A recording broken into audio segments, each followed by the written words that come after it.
Welcome to the No Show. My name's Andrea Edwards. And my name is Joe Augustin. And you might notice that Tim's not here, but someone a little better looking seems to be around in his place.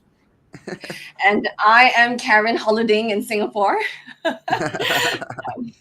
Home is always a holiday, but really, really great to be back here as well in the No Show. Yeah, we're so happy you agreed to come back. Thank you. Well, it's always a pleasure. Just to kind of wrap up the year, I think there's just so much on the agenda to plow through. So happy to just help to jump in and make some sense to it.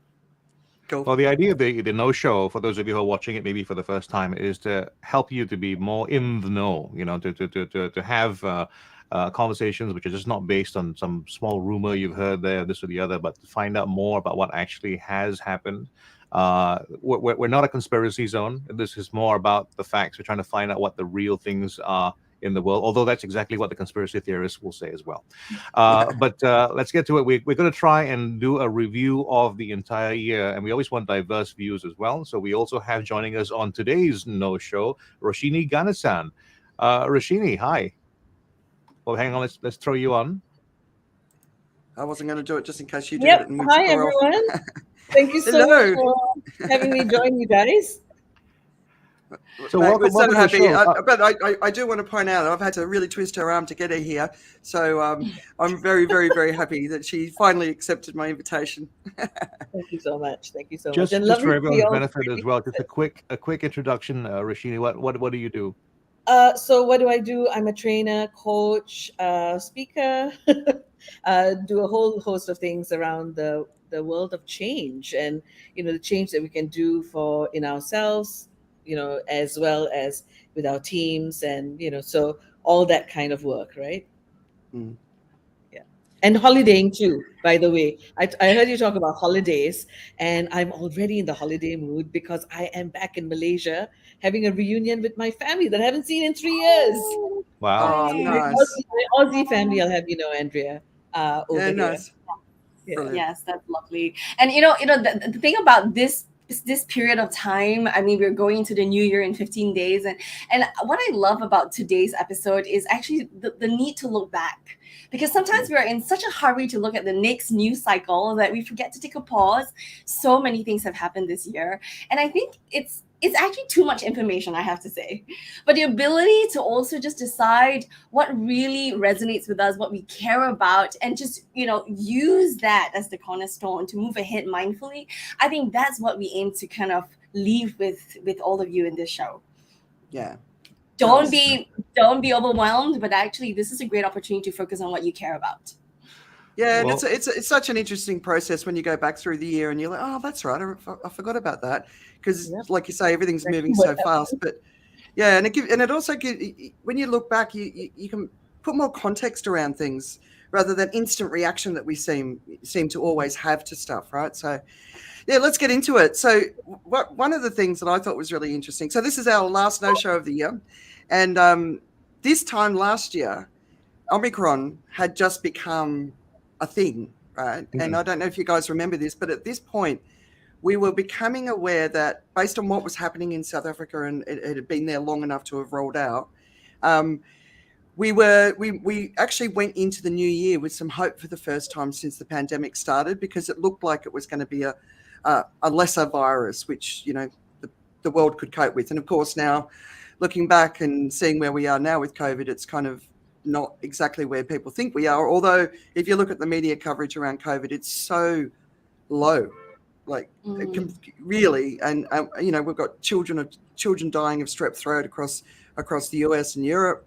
There's all sorts of weird things going on with long COVID. I mean, there's a lot still going on with COVID, and a lot of the medical sort of professionals I follow on Twitter are really, really sounding the alarm. Like hospital entrance rates are up everywhere. It's like, so I think this Christmas season we're going to be seeing COVID back in the media where it should be. So yeah, something to keep an eye on.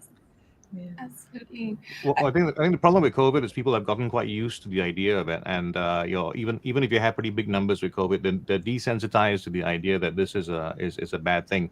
So the health professional, the public health professional who understands that numbers like 5% capacity or 2% capacity left, whatever it is, and sees it as a dangerous thing, is quite alone in that. As in, you only realize it's a problem with COVID if you have bad COVID and need treatment. Then you realize that's something there, right? For the rest of the world, it seems to be like, oh, I've had COVID, it's a mild COVID, I survived this. Oh, it's just a bad flu.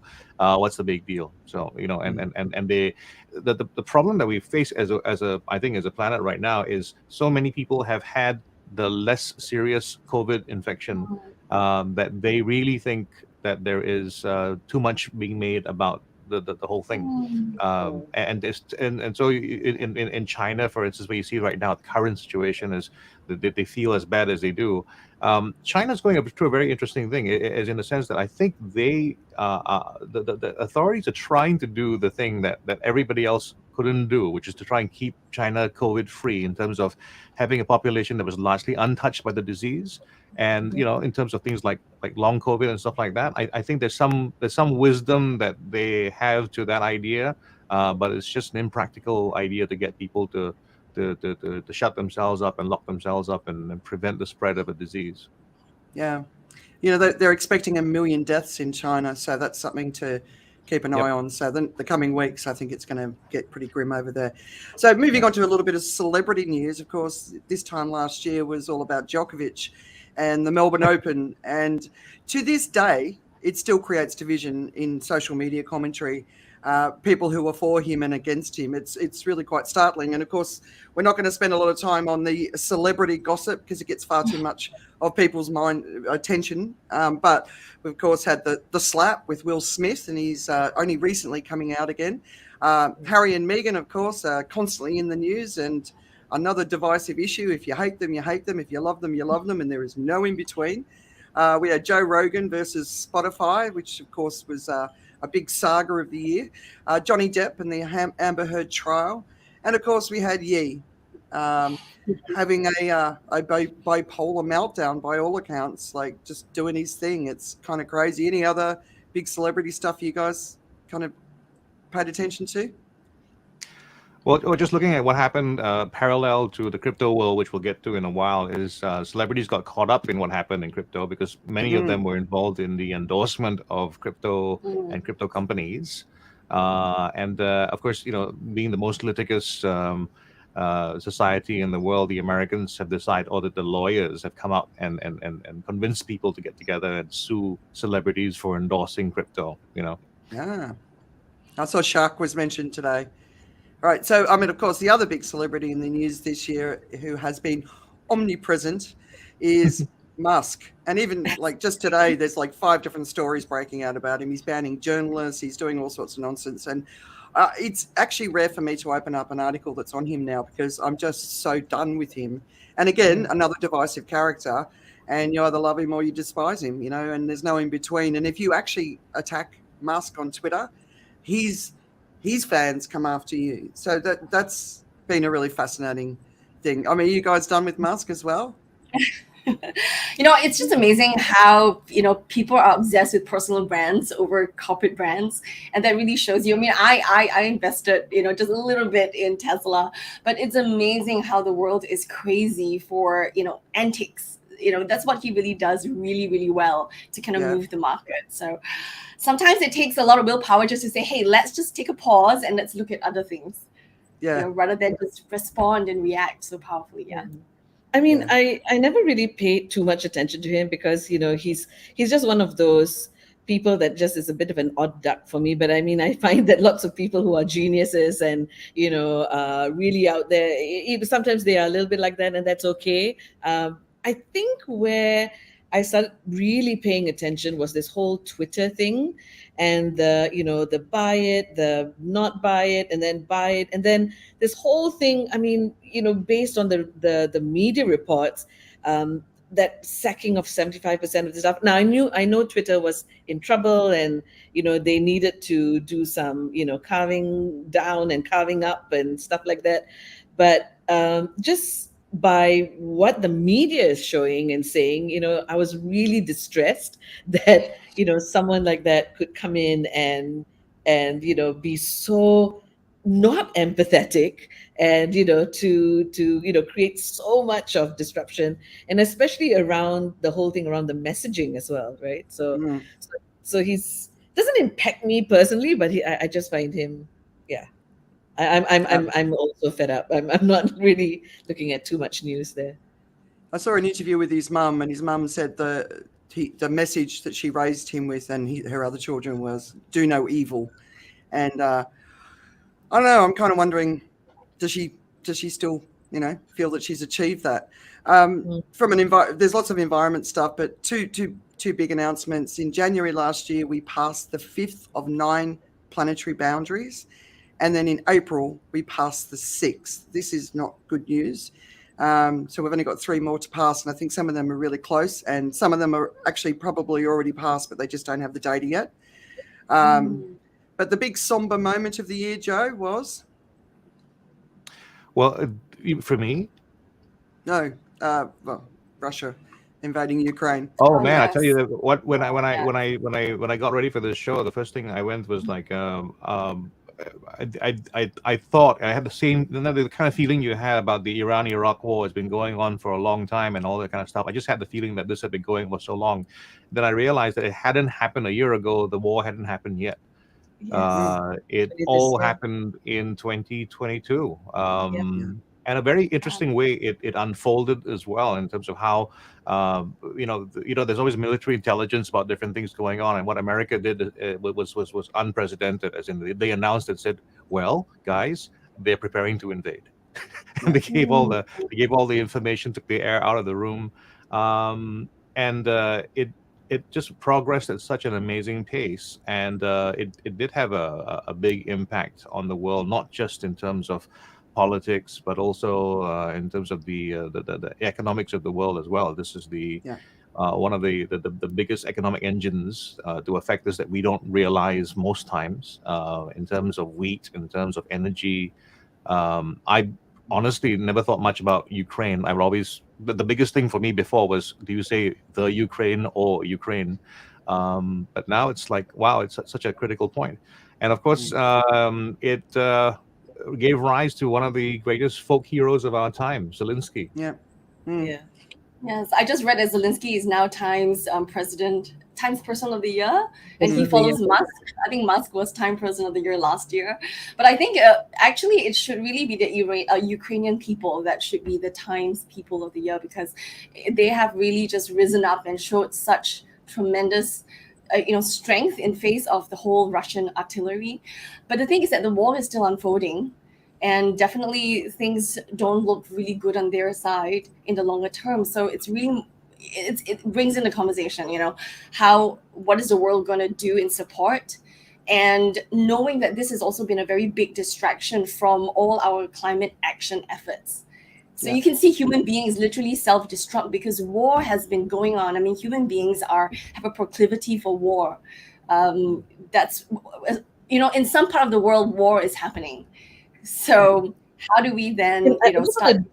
I just want to draw attention also and remind everyone of all the different countries that opened their doors so warmly and generously, and brought people in. I mean, I also know people in Poland right now who are doing things to help those that who have moved in from Ukraine, and the Ukrainian people themselves are so conscious of the fact that they don't want to be freeloaders, they don't want to be overstaying their welcome, and they are all working silently, quietly with the people in Poland and UK and lots of other countries.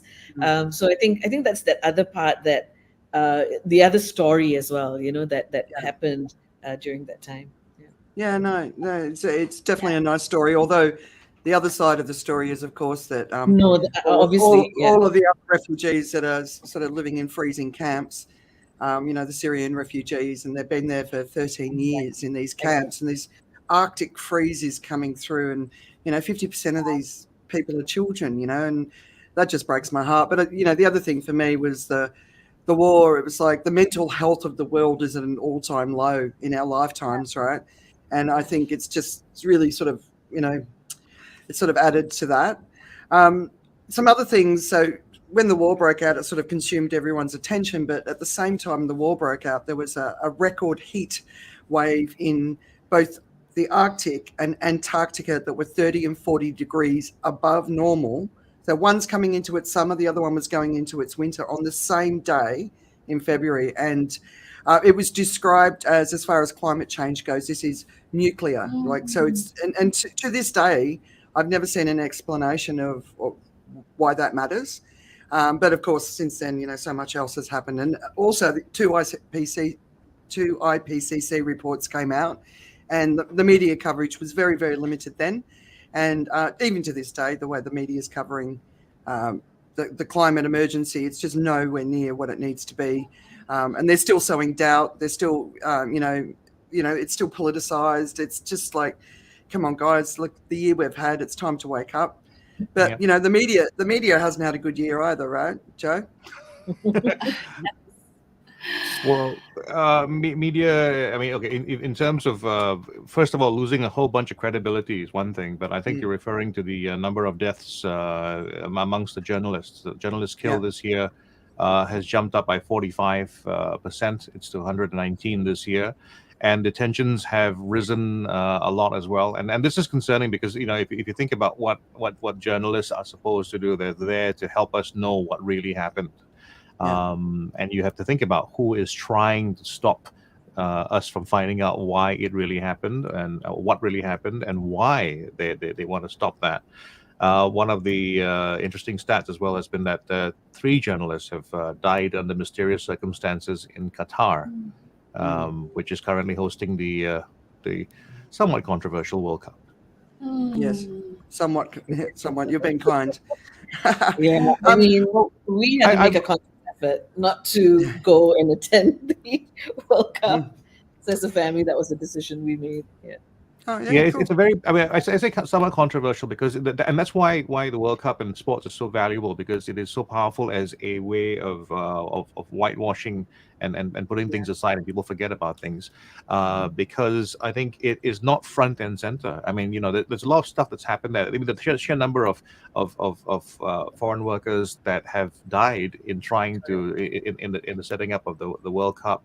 Like the stories about the journalists and all of that really honestly does fade into the background when you're watching the World Cup and you're just participating in it. It's not front and center. So it's a real strong reason, a motive for the kind of corruption that you've probably heard about, and why people invested so much in, you know, just to getting the World Cup over to Qatar. It's that to me, it's a strange little thing there. I mean, it's like the world's version of smoking. You know, it's not good for us, but somehow we do it. I think that the key thing is how not to, like, you know, to eliminate the World Cup, because of course there are benefits. And I hear you, Joe. I mean, there are ways to kind of put wars aside and get to know people as human beings, you know. So I think things like the World Cup, the Olympics, I mean, they help to bring all countries together and without leaving politics and religion aside. I think it's quite interesting to see how can we then evolve the World Cup and have these conversations along with it. You know, and even have like joint World Cups. You don't even need to have one country to singly host a World Cup or the Olympics. And I believe, is it the next World Cup, the next Olympic, there are some countries that are banding together. Is it Canada? Well, the next World Cup is going to be North America. I mean, Canada, North America, and Mexico. I love that. I mean, that should be the way, because, you know, you did it in Asia. Japan and South Korea did it, you know, the first time, I think. Yeah. So I think that's a great idea. Yeah, great way of thinking. Yeah. So I'm getting into the climate, because obviously climate's been the biggest news story for me this year, and I wish it was the biggest news story for everybody. But I think people are still turning away from it because it scares the life out of people, and quite rightly. So, you know, we've seen the floods. You know, Australia's absolutely been hammered, like 3-4 times, you know, massive flooding events. It isn't, but it's obviously not just there. We've seen them in South Africa. We had them in Phuket here in October. It's really kind of, when you're in an extreme weather event, it's quite unsettling. You know, it really is. And I think, you know, in Singapore, I think you're quite protected from them. I think Malaysia, you've definitely seen more flooding as well. We saw the droughts across Europe. the worst in 500 years in the US, the worst in 1200 years. And in Africa, I mean, there's some terrible stuff going on. But in China, the 70-day drought, which completely physically buckled the supply chain in China and really destroyed the industry. Rain bombs are regularly in the news now, these enormous dumps of rain in one spot.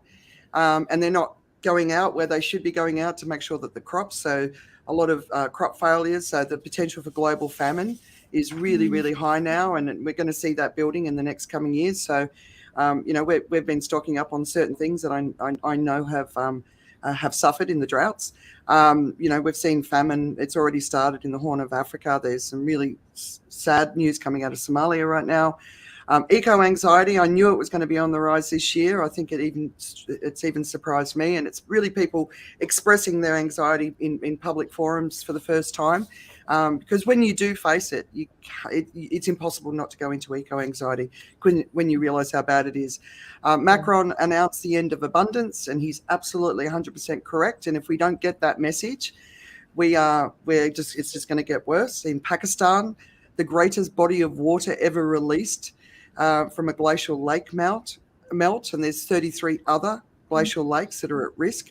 The adaptations that we're just nowhere near where we need to be. I think Singapore is probably one of the countries that has prepared as much as it can, but even the recent news reports coming out of Singapore, they're starting to understand that they're not ready. So the east coast of Singapore's at risk of the sea level rise.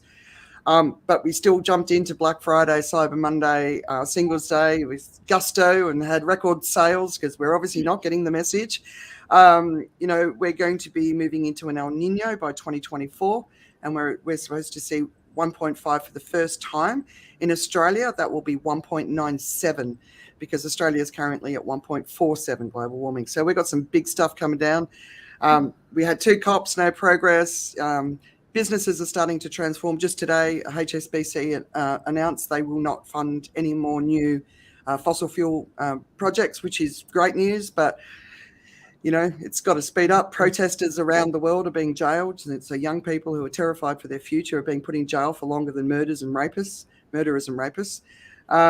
The fossil fuel industry keeps on building, and just today there's this report. It hasn't been verified yet, but a bunch of scientists have come together saying that we're actually on track for between 4 and 10 degrees global warming. Now, 8 degrees, basically, cockroaches can survive. So, from an environment perspective, I really tried to work hard this year to work out how to communicate this because we can't keep ignoring it. We're seeing it now. We're seeing it in real life. It's only going to get worse. And the sooner we act, the sooner we can reduce the consequences in the future. But it is going to continue to get worse for a long time to come. So I'm not feeling too hopeful for 2023. And it's the first time in my life I haven't felt that sense of optimism going into a new year. So, I mean, what are you guys, what's sort of been grabbing your attention from a climate perspective? No, I think it's really a change management perspective as well, because we work with a lot of companies on how to thrive on change. And I think when there is eco anxiety, it's because of 4 things. It's like people need to be helped to see the value of change. They need to be helped to see the risk of not changing. If not, they go into denial. And I think that's the number 3 comes in. I think people need to feel that. We call it stubborn optimism as the order of the future we choose, calls it. But people need to feel that they can make a difference. So I think messaging that there are positive stories, that there are things that they can do to give them the confidence and clarity to take action. I think that's the number 3 that we need to actually flood the market with. And then number 4, then people need to be supported that they're not alone, that there is a community that they can get together and really go towards a state of renewal. So I think it's not even just looking at climate as a separate conversation, because, in the end, if there is no planet, there is no conversation, there is no life. We only have one planet Earth, right? But I think it's about thinking, how can we then start bringing all these, climate action into our daily conversations? And knowing that we all can make a difference. Yeah, I love your 4 steps that you just mentioned, Karen. I just can't help thinking that, because on a personal level, right, for a lot of us, I feel that your step number 2, which was, not really understanding the consequences, I think that I feel is not done enough, and Yeah. so we don't realize the cost. It's not really being drummed in at every level, right? It's not just us as adults, but us as parents, us as teachers, us as even getting. I know that my nieces and nephews, for example, who are visiting from Australia, they are super conscious about it. So something is being done right over there in terms of the way things are being communicated or how they're being taught. Not But I just don't. but in Australia, it's in their face. Yeah. You Yeah, know, it's because either on when I fire or compare, it's underwater. You know, right, but because when I compare that to my son, who's 16 years old in Singapore, he doesn't have a grasp of any of that, because there's other stuff to be worried about. There's other Mm. things that's occupying the mind. So, and I look to you, Andrea, and I'm just thinking, what do we do? How do we, increase that sense of urgency almost? I don't know. well, mate, that's all I've been trying to do for a long time, right? And it's I know, I know. it's the big question. And I'm listening to some of the the top climate scientists and the top commentators like George Monbiot, right? And they don't know how to get the message across any clearer because I mean, the message is being shared. It's Yeah, just not being heard. So yeah, there's this distance between that and it's a really difficult one because it literally is people putting fingers in their ears because I don't want to know. I don't want. A friend of mine just recently said I much frightened the work. life out of her recently and she was depressed for 3 days. I'm like, yeah, I know I've been depressed all year, you know, with what's going on. I get the depression of this situation. It's really scary to face. Yeah. And I think the only solution here is find someone that you believe in, who's sharing the message. And if you're not willing to uh, listen to the message, at least listen to the advice of the actions you should take. If you don't want to confront it, because when you start digging into all of the different variables around the planetary crisis, because it's not just climate change, that's just one pillar, right? That's When right. you start looking into all of the different aspects of it, you're like, oh my God, how can we ever overcome this? It's just so big, but we can, and, the hope is still there. It's going away quickly though, because the longer we wait, the worse it gets, and that's why we need to act, right? It's like what we do now, if we want to wait for another year before we've got the guts to face up to it, then we've got another year's worse events happening, right? So Yeah. every moment that we delay sort of makes it worse. And I don't think people are really sort of switched on to the complexity of how it's going to impact our businesses, how it's going to impact jobs. I mean, how many people are working in companies and industries that are irrelevant and cannot be part of our future?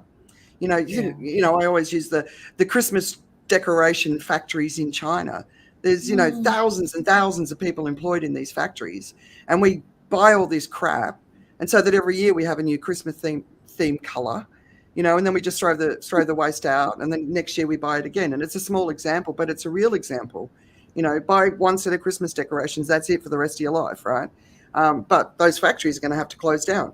But we have to get the message, and and I don't think people really do understand I mean, just the stock market, what the impact on the stock market. Like, we've really got to start thinking about that, I don't know. Joe, did you have any more thoughts on that? Well, the thing about climate and communication about the climate is that it's like trying to talk to a young person about retirement. It's not something that you're gonna really feel Yeah. right there and then. You can always agree with it. You can kind of figure out the idea. Everyone knows about compound interest. I learned about it a long time ago in my commerce class.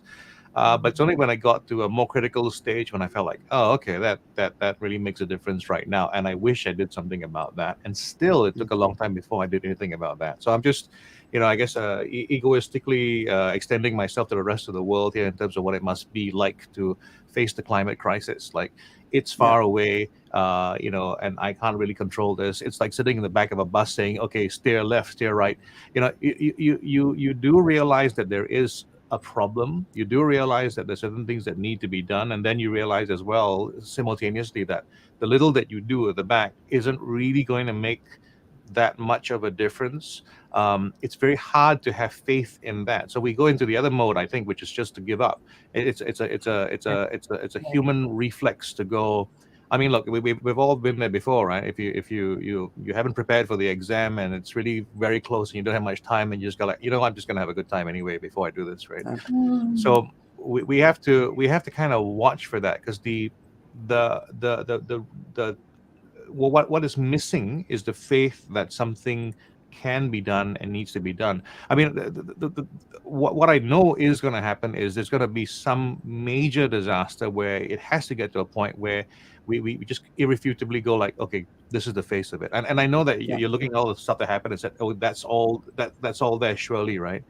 It is about the way the world has changed its attitudes on for instance, about being gay, right? It's because you, in your family, someone somebody closer to you has been affected by some of these discriminations and what have you, and all, and you like them, and you begin to feel for them, that you begin to do something about this. And what's going to happen is like a 911 sort of thing. Some kind of major catastrophe is going to happen where it affects people in a very severe way, before we suddenly wake up. Because right now it still is somebody else's situation, even though we sit here now with you, Andrea, having been through the floods in Thailand. Roshini, you've got your cousins in Australia. I've got family in Australia as well, but it's all still not here. It's not what's happening. And the worst thing is, really serious, that all of us down in the tropics right now, we do have the best situation, in the sense that the weather extremes are not that crazy. Because you talked about why is this highest high and lowest low is so important, and why is that nuclear? Is because it's the tension releasing when you go from one end to the other. That's where all that big stuff happens, and we're at that stage right now. But there's enough of it not happening right now, right here. It's the stuff that keeps people living in tornado alleys in the U.S., right? You have this place which is in trouble. It's a bad place to set up a home, but the thing that's bad that happens rarely enough for you to go like, the rest of this time is pretty okay. I mean, I've been to Australia, and I go outside and I feel the heat all over me when I'm in the sun. I think this is too much heat, and I don't know why people keep wanting to go there. I mean, it's just from a personal perspective, right? But we kind of have this thing. We want to try and adapt. We want to make this work. We will stretch it out. I think if we could figure out something and go like, if everybody could have a really honest survey and say like, do you want to be where you are? Would you want to be somewhere else? We might find out that, okay, there's a bunch of people really concerned about things, and I think people don't want to be the only one who's really concerned. So you can have some kind of sense of something big needs to be done, but unless the person next to you sort of says the same thing, you're just going to keep it to yourself. So there's one thing. Sorry, I just want to say there's one thing I've got to pull everyone up on, right? This idea that it's in the future. And to me, it's one of the media's biggest failures. They're still saying 2050, 2100, right?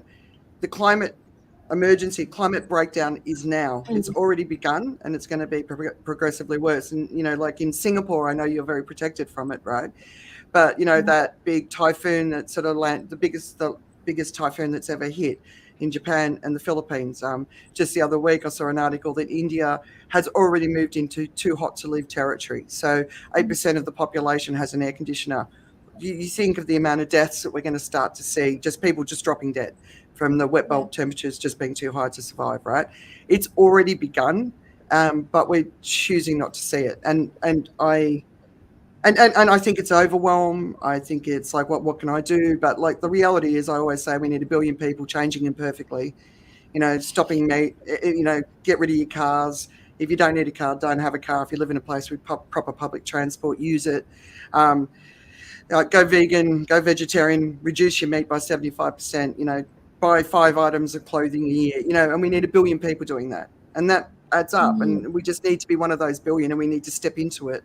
And just encourage everyone that we know to come and join us, right?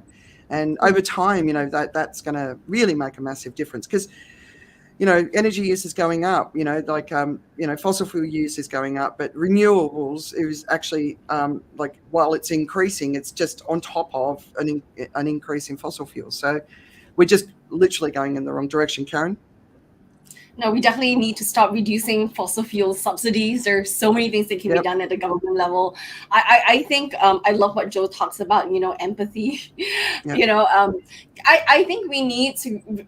Okay, what really, really heartens me about the fact is, the 3.5 rule, that history tells us that when there is 3.5% of the population who participates in non-violent peaceful demonstrations, success is inevitable. So the thing like Gandhi sought march, the end of the apartheid, Martin Luther King, the thing is that it's only 3.5%, and so you don't need everybody. If you are passionate and care about the climate as much as say Andrea Edwards, we've come around you, and if we do the same, the thing is, it's easy to find that tipping point. So we don't need to change everybody. Like in Singapore, we just need 150,000 people who care to just even enact change in the government, because we're only about 5 million. So let's just focus on, again, our circle of influence, and that would be enough to start with. Absolutely.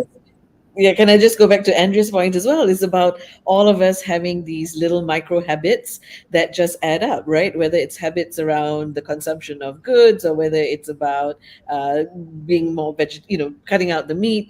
It's just about creating those habits, at a family level, individual level, family level, and that's how you have that knock-on effect. Again. Yeah, I was going to say that there's this thing about the levers of control, right? I mean, if you look at COVID as an example, it really comes down to finding a way to influence at the highest level, because it takes even less number of people to steer us in the right direction. You just need to all do it at the same time. I mean, COP28, is it, that's coming up next? It should be on Zoom. I mean, that's the problem is when a whole bunch of people all gather in a place and they all flew there to try and solve climate crisis. Whatever you say coming out of that doesn't look good. I mean, you may have all kinds of justifications. It may make sense because that's the most efficient way. All the different things you can say, but it just has a bad taste to it, and it makes it difficult for people. One of the fundamental things that drives human behavior is a sense of unfairness. And if you say to me that we have to solve this problem, you go ahead and do it. That's not the way we feel it's going to happen. So as long as the rich and powerful don't do something spectacularly different, that's also going to affect the rest of the world. I mean, you can't tell someone that your job and your lifestyle is completely at risk. You have to change. In the meantime, I'm going to have my lifestyle pretty much as it is. It's a tough one. I mean, that's the big thing that we all have to do, and we all have to get together the way some governments have, and all and do the equivalent of all of us going to have a vaccination, for instance. I mean that's. Well, don't say vaccination. I'm sorry. Oh God, we'll have a protest. Yeah, I mean, I think I do think the in-person requirement of COP, it's about the negotiation, face-to-face negotiations. So at least everyone flying economy rather than all the private jets, right? But Joe, it's been quite a year in the old crypto, global finance. Bitcoin, all of it. Let's just ask a different question. When has it not been an interesting year in crypto since crypto began, right? It's always been, because it goes up and down and all that. Crypto is basically your markets, your other markets on steroids. It goes the changes up and down are pretty extreme. But when if I were to just take you back and take a few steps back and say, okay, well, let's compare the story of Apple over the years as well and compress that time together. You pretty much have the story of crypto as well. There's a big bullish run in terms of the faith in it, and then you have macro things that cause the share prices of the market in general to drop and what have you. I will say that fundamentally, I think crypto is a great idea just as the way any number of things could have been a great idea in the past. It doesn't mean that every single great idea is going to get to its end conclusion or deserved end. But I do believe strongly that crypto is going to be around for a long time. And the problem with crypto is the human beings that are involved in the market. It is something that is like any other market, really, that is manipulated. And because of the influence that a small number of individuals can have on the large market, it does throw everything up and down. Yeah. FTX, of course, is the big one that everyone's still thinking about and reeling from. Yeah, he's just been arrested, right? Yes. He was arrested this week in the Bahamas. Yeah. Yeah. And so I think all that was in the baking as well, because people had seen his girlfriend and CEO, I believe, or girlfriend and COO, I think, um, walking freely and having conversations and coffee in New York. So people kind of figured out that she must be helping in the investigations. But FTX is a good example of how there was enough faith in the market, in this idea of crypto, that the rest of real money or legitimate investors got behind it and said, we want to make this work. And FTX was selling the right story. And honestly, I mean, the word honestly is a weird word in the middle of all this, but had things gone the right way, this wouldn't be a story. It was because things didn't go the right way, because Alameda, which is the associated company, was doing investments and using funds that were actually put into the exchange to do investments, and they lost on those bets. That we hear all the stories right now. Had they not lost on the bets, it might have been a much different Christmas for crypto. Yeah, but it happened to be that the phrase is shit coins, right? They did a lot of speculating on what they call shit coins. Basically, that those would be those coins where they have very little reason for inherent value, and there's a lot of volatility, goes up and down. It can go against you, and the worst thing about the whole thing was when you watch the interviews with all the people who are behind FTX. I had never gone further than just watching what the boss looked like and what he sounded like. The rest of the team is just an unbelievably crazy team. They they don't seem smarter than my kids, and I mean, with due respect to my kids, but these are people supposed to be in charge of a big financial institution. They just weren't qualified for that, and this famous COO was talking about how she didn't really have a good grasp of simple math. Wow. Wow. Yeah. Yes.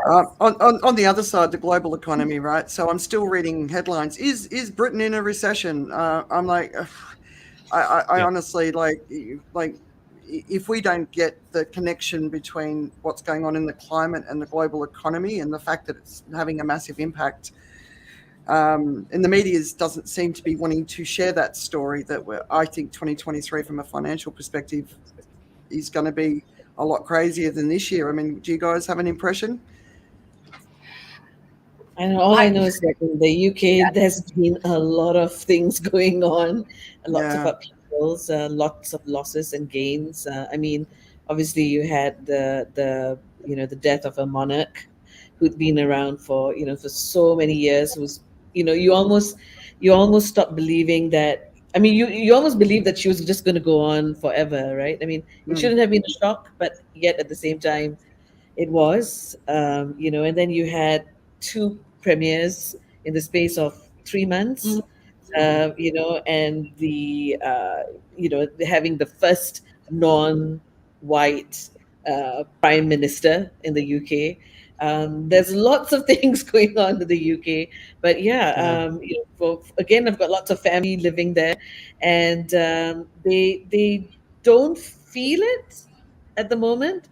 But the news and the noise is that yes, there is, they are very much in recession, although things are going up in prices, and the most of the attention actually is in the healthcare, because they seem to be having an onslaught of cases, as you were talking about.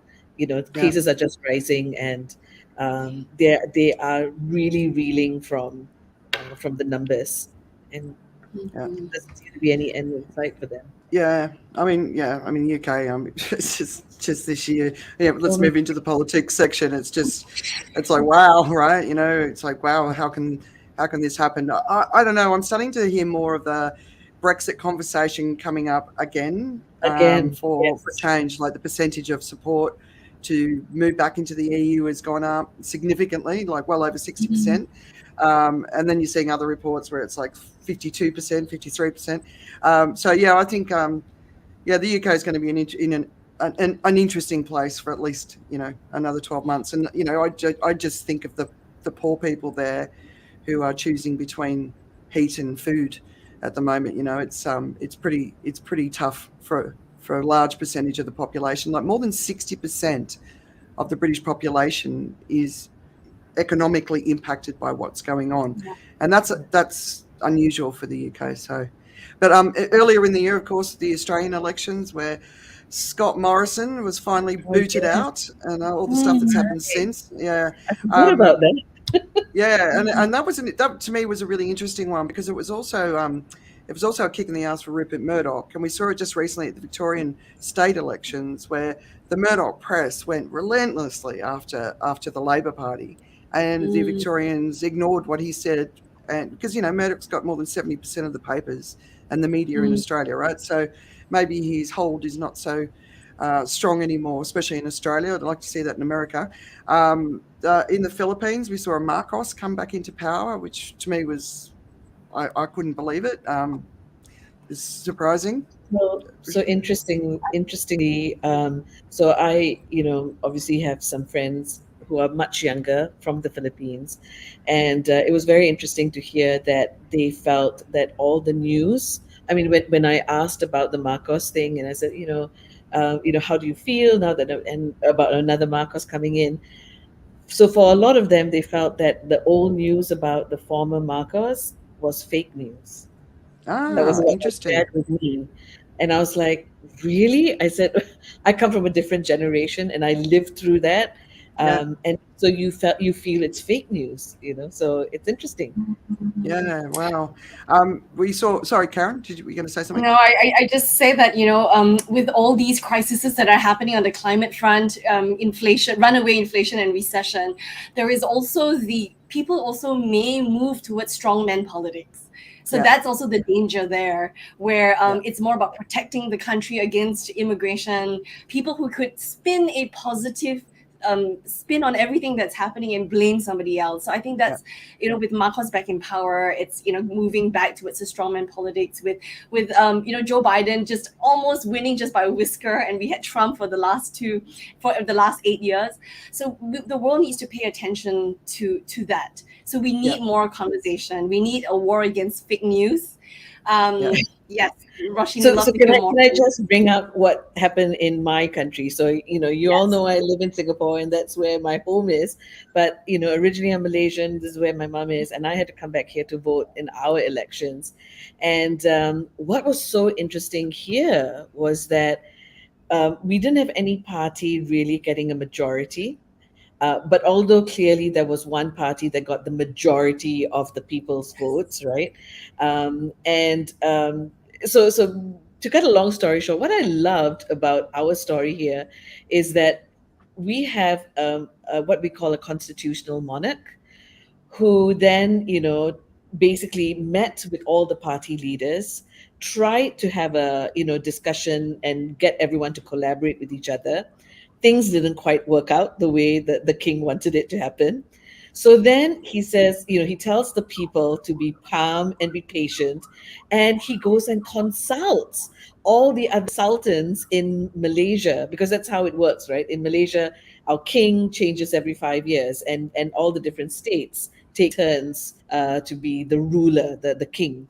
And so he had a consultative conversation with all the rulers of the other states to then come to a decision as to what to do. And we had we had parties that were up in arms and shouting a lot, and then we had the group that was the majority holder that was just kept calm.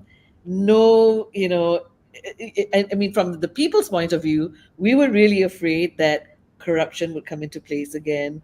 Everything that we hoped for would be lost, again, but we just kept quiet, kept patient, allowed the process to go through. There was lots of consultations, and we came to a really peaceful outcome.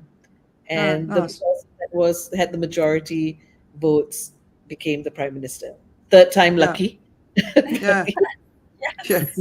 Yeah. So it's so interesting. I mean, it's so different to me, the Malaysian sort of electoral sort of process, and I found it really fascinating. And it's really interesting to hear what you said. And Bhavani was on it recently, and just hearing her view as well, because I think the good news election stories are really important. So obviously, the other one of those this year was Lula being elected in Brazil, but one of the things that I don't know if everyone's paying attention to, there's an evangelical movement that's obviously been in place for a very, very, very long time to get in control of parliament. So Lula only won by a whisker. And the reason is because the evangelicals voted for Bolsonaro. And you kind of think, how could any Brazilian vote for somebody who is leading the destruction of the Amazon, which is like the great treasure for the Brazilians as well. So it's really, and like in Australia, even in the Victorian elections, there was a real push with the evangelicals. And I always say nobody in politics should believe in end of times, because if you're in politics and you believe in the end of times, you're going to push towards the end of times, right? You're not going to tackle the issues that need to be tackled. So, but yeah, religion and in the far right. The evangelicals and the far right, they're playing a very dangerous game, and they've been playing it for a long time. And I don't think we've really paid attention to it until this year, and we do need to pay attention to it. But you mentioned the US, and then of course in Iran, we've got the protests in Iran that are just, who knows what the outcome will be. I read something quite deep on it the other day, and because of the way Iran's been run for such a long time, there is no opposition. So even if the protesters are successful, they're actually thinking that we're going to see a failed state in Iran, which obviously would have devastating consequences. Anything else globally, politically, that sort of you guys have... If you talk about Iran, I think it mirrors what's happening in Afghanistan as well, because I've been doing, our company has been doing work in Afghanistan for the last 4 years. And this year I also supported the PSA Afghanistan. They had their, international summit all virtually. And I think that the world might need to just look at how we're using sanctions, in Iran, in Afghanistan, which their economies are decimated. So if you look at Afghanistan, you have millions of children, 10 millions of children who are going hungry. There is going to be a massive famine that's happening soon. People can't find work. So I think what's happening is that the Taliban is not going to change.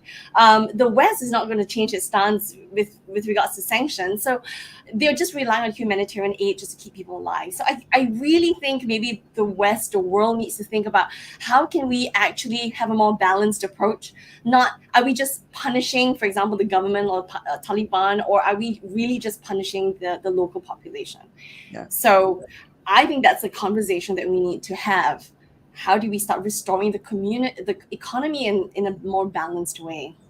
And the media silence, especially in Afghanistan this year, it's like when the US left, the media left too, and the amount of suffering that's happening, famine, drought, war, violence, oppression, like all of it, right? And it's just like the world's just decided, okay, we're not interested in that anymore. They can go and sort themselves out. That's almost feels like the attitude, right? And it's a hard one because you don't want to support the Taliban. But who's suffering, right? They're fine. They get to do what they want to do. Joe? Well, you talked about earlier we talked about journalists and the media, and the blame is often put on the media for not covering, not doing this, whatever it is.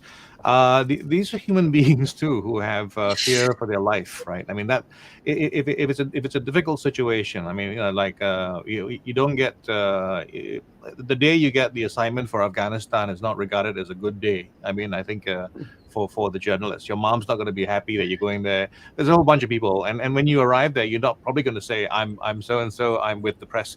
You probably would have to live in secret and kind of be a spy. So the idea that it's not the fairest thing to say that media has that responsibility of going into those dark places where you have to really conduct it's almost cross-border espionage to report what's happening. It's not as easy. It's not as easy a thing to solve. I was just thinking about how, and with regards to politics, for instance, as well. That there's an issue that we have with the wrong party winning, and at the same time, we kind of have the idea that democracy is important. We need to honor democracy in the sense that if the democratic process provides you with a result that you don't like, which seems unreasonable, that we also kind of go along with that. I mean, that's part of the problem that we have right now, is like we say that elections are important, we say the results are important, but when the election dust has settled, we don't settle. We continue to be at odds, and we don't try to get together and say, okay, how do we move forward and try and do something with this? There's a communication ultimately is the whole thing. It is the market of ideas. Good ideas have to be sold along with bad ideas. And the skill required to make a good idea, which usually is not as easy to do as a bad idea, that's the thing that we're sadly lacking, I think, in many places. Yeah, although I wouldn't say elections happened in Afghanistan. Well, no, they didn't. No. So maybe journalism should be a public good now. I mean, I'm just wondering. I mean, because you see a lot of media outlets, they're not really surviving. There's so much competition from social media. Maybe governments should start to prioritize, and just like how they did with the BBC, literally start funding people who become activists. I just saw the UNICEF, they were featuring youth activists, climate activists, reporters, young reporters on the ground. So maybe we need to start putting more money into public goods, and journalism is one of them. Yeah, nice. I like that. One of the things I always say for corporations, if you're gonna insist on advertising, put an environmental message in the mix, and pay an environmental activist to share a message that is relevant to your brand and is linked to what you're doing, but so we can fund these people so that they can go and do their work. So many of the people that I know who are activists in all sorts of walks of life, the biggest challenge they've got is funding it. They have to earn money, they have to feed their family, they have to put their kids in school, all that sort of stuff. And people aren't, I've got a friend who collects all sorts of stuff and ships it around Thailand. And, every time I send stuff over to her, I'm like, here, take some money for the petrol, just stuff like that, right? And people aren't necessarily thinking about that. They're like, oh, you can solve my problem. Yeah, but you've also got to help me finance solving that problem, because it takes time and effort, and it costs me, not just time, but money as well, right? But brands could definitely be putting more money that way. All right, famous deaths. We've had quite a few. Roshini, what are the ones that you noticed this year? Well, I did mention Queen Elizabeth II. I did mention that. But, I mean, in the world of entertainment, there have been quite a few. Kirstie Alley and Angela Lansbury. Basically, it's... I have sentimental affection for things like Cheers and movies like Look Who's Talking and Angela Lansbury, Murder, She Wrote. I used to watch that with my grandma, right? So it's just, nice. So it's, and recently as well, I'm not sure if you know who Twitch is. Basically, was the DJ on Ellen DeGeneres, and that was, quite heartbreaking as well. So yeah, quite a few people we've lost. Who's affected you? Yeah, I think Twitch was a really big one. I think it joins the lines of celebrities that seem to have it all, and a lot of people in our lives who put on a happy face. Exactly. I think the refocus on mental health and wellness is so important that we should be making it safe for people to push the red line out. which means that, making it safe for people to actually start sharing early, asking for help, especially men, that could be a new way, like a new social contract that we have in society that, especially in the face of eco-anxiety and mental health and wellness, speaking up and asking for help should be things that convey strength, not weakness. Yeah. So important, right? That's right. Yeah. Yeah. So One of the first. He had a self-inflicted wound, right? Yeah. One of the first things I hear, one of the first things I always do when I hear about a celebrity passing away is I kind of like benchmark myself and say how much time I have left. So being optimistic, I'm going to use the Queen as my reference. Well, I lost my grandma at 102. I lost it to COVID, actually, but it was 102. And I lost my granddad at 103. So I'm thinking long life, maybe. Yeah, sorry for your loss, but the message definitely is invest in skincare now. Yeah, my grandma died at 104. So really? it's amazing, right? She was almost 105. She almost made it, but another, of course, Irene Cara, William Hurt. That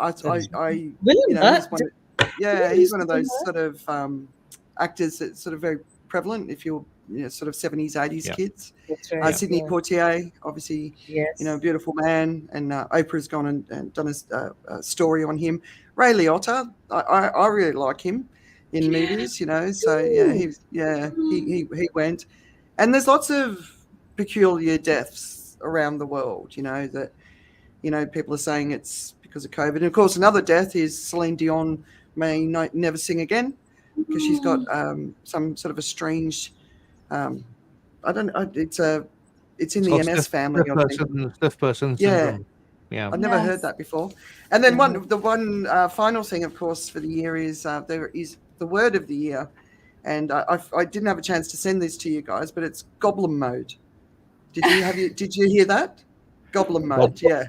Okay. Goblin, like it's in Lord of the Rings, yeah. Okay, so goblin mode is a slang term describing unapologetically self-indulgent, lazy, slovenly, or greedy behavior.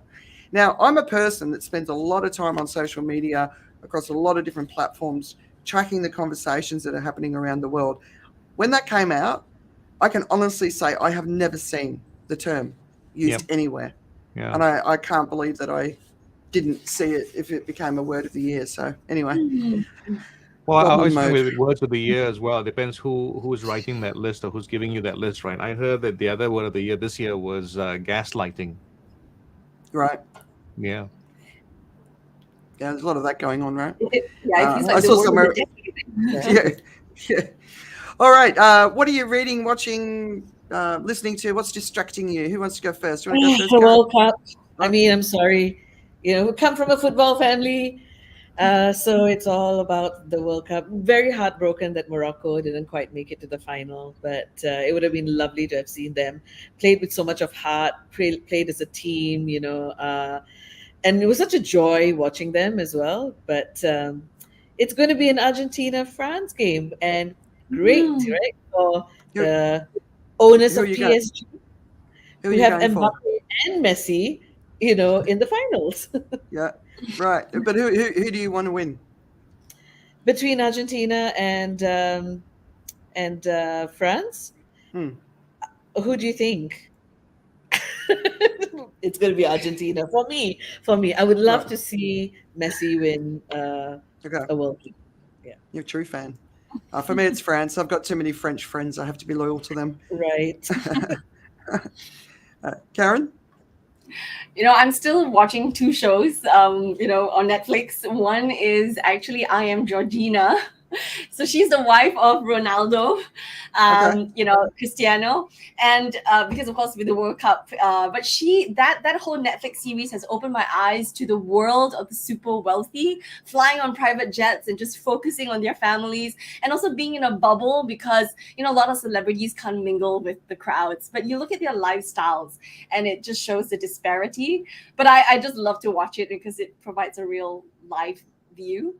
I'm still watching another Netflix show that I've been watching for the last, 1+ year with my kids, which is old enough. It's still amazing. My kids love it. So it's an institution. I mean, it's been going on for decades, I think, from Japan, where kids like 2 or 3, 4 years old, they do the impossible task. And it always just reminds me that, our kids are actually old enough to do a lot more things. Like be a climate activist, for example, my 7-year-old. So so it's good. We need to unleash those talents. Nice. Well, Joe? I've got two things happening simultaneously. I'm like Roshini, I'm following the World Cup, so I'm sleeping very, very, very late for a different reason than my trading. And in terms of the one thing that struck me about the World Cup is actually how good the quality of football is right now. As in, like, if you didn't know which team was who and you just watched them play, the quality of play has become universally great.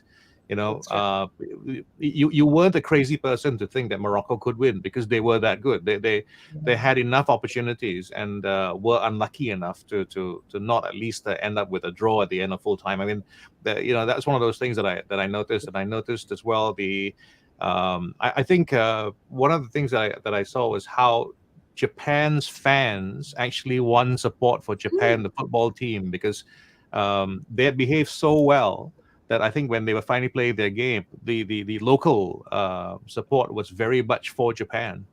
Yes. Wow, Yeah. It's the way they Yeah. cleaned up after themselves, Yeah. right? Yeah, It's it was, really- Yeah, it's just the politics of politeness. I think that Yes. that kind of won Love out. And I have this terrible habit, so I'll try and fill the time between things. So I had games at the same time, and I'm still trying to finish off The Mentalist. I am one season away, so that's my thing. wow. Well, I'm probably the only person that has zero interest in soccer, so football. football. My 14-year-old's got some mates coming over on Sunday, whenever it is, to watch the final, and I think that's the only game that we basically watched in our house. But yeah, for some reason I think he liked the betting side of it, so I've got to make sure I educate him about the dangers of betting. But the show that I really want to recommend everyone watch. So.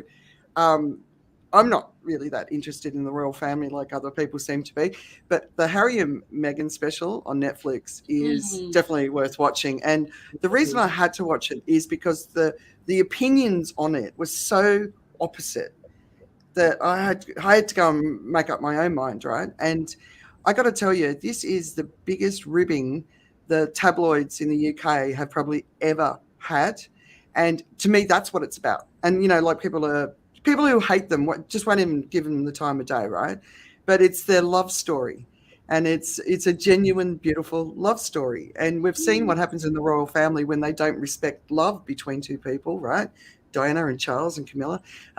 So it's a love story. So it sort of gives you hope, and they just seem like really nice people. And I got no issue with whatever's going on for them, and I don't know. But royalists are royalists, and they'll have a different opinion, and that's fine. I don't get it, but that's fine. Yeah. So, Yeah, that's going to my list.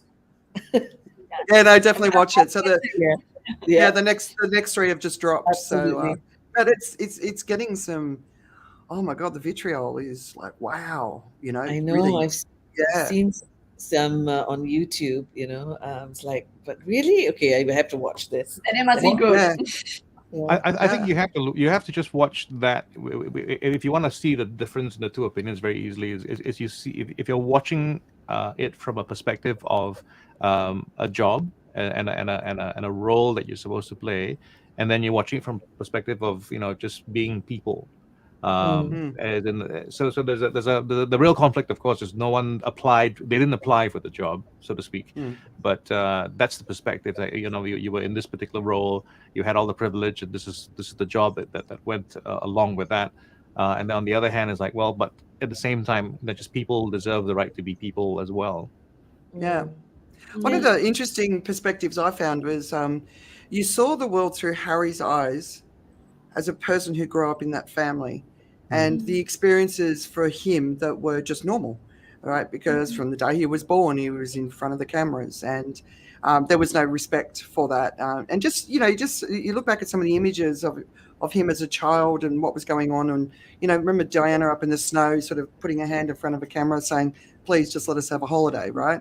And we remember all those moments, but sort of seeing it from his perspective, and his absolute obliviousness to what the real world was like, and then Megan sort of opened up that real world for him, and that was a really interesting perspective as well, because we can't ever put ourselves in their shoes. None of us can, right? Yeah, because none of us could it's even also possibly imagine important to it. note that Megan is real world light. It's not the entire real world.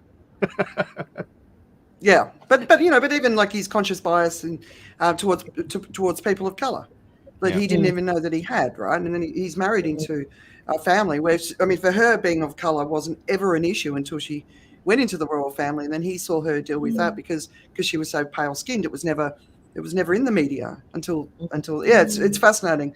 I definitely recommend it. All right, we've only gone over a little bit, which is good. We thought it would be impossible to go through everything, so it's been a big year. And Roshini and Karen, thank you so much for coming and joining us. Thank you. And to everybody else, but to everybody else who's accepted our invitation to be part of the show, Joe and Tim, love working with you guys, and we'll be back sometime in the new year, right, Joe?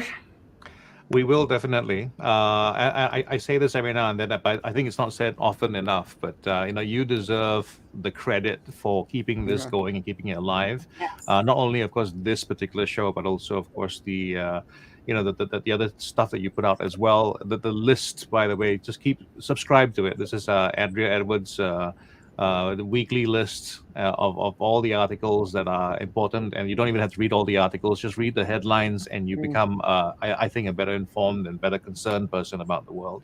So you're someone who has the concern, has the belief, and then you find the time and the energy to do it, despite everything else that I know you're trying to do as well. So. This show would definitely be without it. It wouldn't go on without what you do. So thank you very much for doing this. Thanks, Tom. It's a labor of love, all of it, but I've worked out my bit, my role in this fight that we're all in. So I just want to encourage everyone to find your role and get going. Whatever it is. I'm going to relabel this for you. This is Andrea's label of anxiety. It's what she's doing because she cannot not do this. So come on board, everybody else who wants to learn better ways to look at things and have better conversations and more effective conversations. Tell your friends about the show. It is a very small audience that tends to be growing bit by bit. But, if you tell your friends about this and bit by bit, it becomes easier because the people who are, hopefully, as we think of it, on the right side of history shall prevail. Yeah. And just one thing as we go into the new year, I just really want to encourage everyone to slow down on your opinions around the news. So going back through the year, like Djokovic, Will Smith, the reactions were instant, right? So Will Smith for me was a classic, and not one of us could have understood where he was in his mind at that moment in time, or the pressure of that experience. None of us could have understood anything about that, but we were very quick to jump in and have an opinion. And I always find with the big news cycles, if you can just sort of step back even for a week and just listen to all the different points of view that are coming in, you can become a much more informed person rather than just being quick. So that's one thing I'd like to see in 2023, which is slow down with the news. And there's so much of it coming at us all the time, but we're rushing with the news, and I think that's part of the problem. So that's one thing I'd say for 2023. Any final tips for 2023 for everyone? For those of you who are in any doubt at all that the world is in recession, stop. We are there. Take the right actions to protect yourself and to gird yourself for what's coming up. It's not as bad as it can be, and it's not as good as it might be as well. It's always somewhere in between is where it's always going to happen. Yeah. And it's so easy to start a vicious cycle, but I want to tell people you can start a virtuous cycle. Just do one small action, reach out to one person, just do one small good thing every day. I think these compound and they can make a difference. I love that. Roshini? And I mean, yeah, in these times, especially now that we're in holiday mode, and lots of in my family, we've got a house full of lots and lots of bodies. So to keep it, just to remember to be kind and to be open and to just stay calm. That's probably the most important tip I would give for everyone as they go through the Yeah. holiday. Yeah, nice. All right, so wishing everyone a very, very, very happy festive season. And And to you, thanks for to all. joining us. And we'll see you guys in the new year. All right. Stay Thank you. See awesome. ya. Yeah.